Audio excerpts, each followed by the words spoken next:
Hi guys, it's been a very long time, but I'm back. Um, 2 weeks ago, I received a message from um, a follower on Instagram, and that was about using an old camera on which the numbers are not readable anymore, and using a light meter. That is, in this particular case, it was about the Zenit E, and like you can see in a video about that, it has a light meter, but you have to adjust this knob in order to read the correct settings for aperture and shutter speed. Of course, by a given ISO setting. If those numbers are not visible anymore, then it's rather difficult to guess what settings you need. And since you can set aperture on the lens and the shutter speed with another dial, a light meter would come in handy. But light meters are rather expensive, and since we all have a smartphone nowadays, maybe there's an app, and guess what? There is an app, and this one, called Light Meter, is available on Android and iOS, and I want to dive into this nice app, simple app, and show you how you can use it. So as you can see, this is a light meter, and it's a pretty easy to use light meter. Let me first tell you what you're looking at. On the top you see the aperture settings. Below that a circle with the shutter speed. In the middle there is the this dome that catches the light. It simulates the light sensor.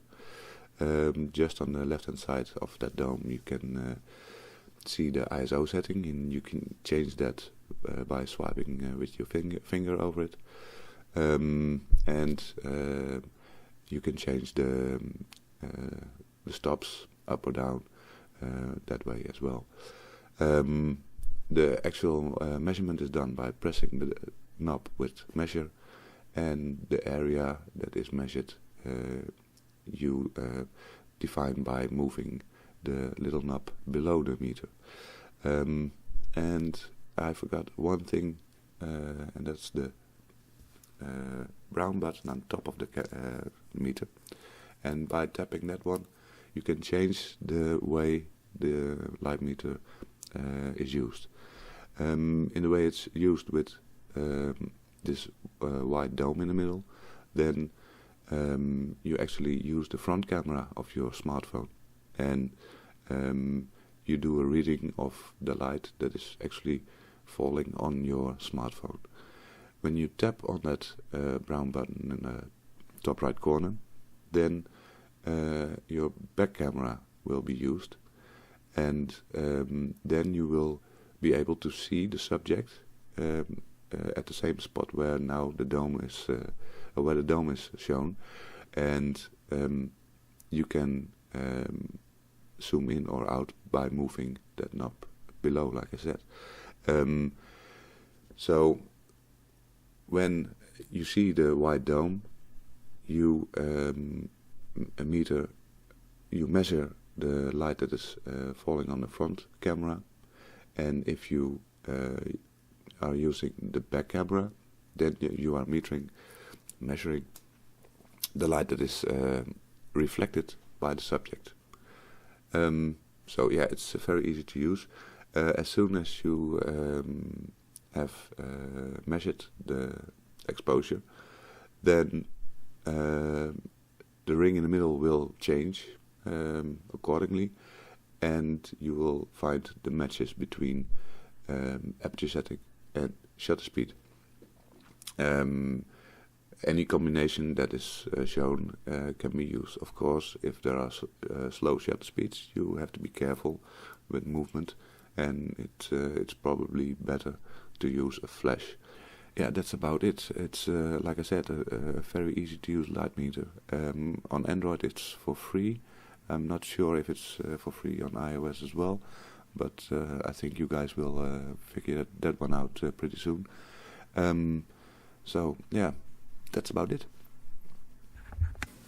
Alas Mimica, thank you very much for asking me this question and allowing me to refer to you and to your Instagram account. Let me take a minute to elaborate on the last months. That is,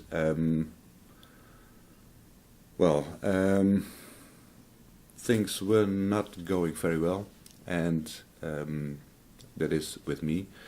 But I'm back, and I really want to continue this channel and to give you guys videos you value. I really want to thank you all for supporting me. I received a lot of encouraging messages from you guys, and yeah, it was very good to see that this community cares. Thank you all. And I didn't expect this, but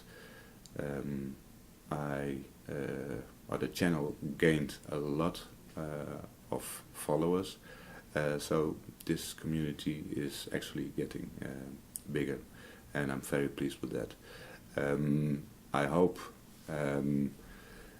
this channel will help us all.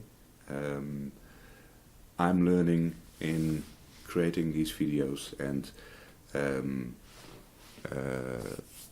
in giving you guys information on topics I think I know a few things about, but I learned pretty quick that a lot of you guys have a lot of knowledge as well on cameras, on photography and everything that's related to that.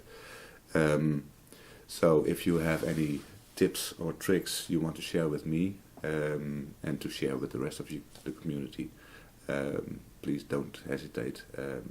Just send me a message or leave a comment below.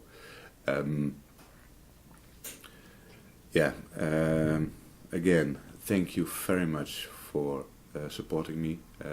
You guys help me a lot, and I hope this community will get bigger and stronger.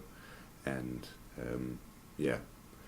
I hope that 2018 will be a good year for this community, and whatever happens, I wish you all a very happy New Year, and of course Merry Christmas, but a very happy and healthy 2018. Thank you. See you next time. Bye.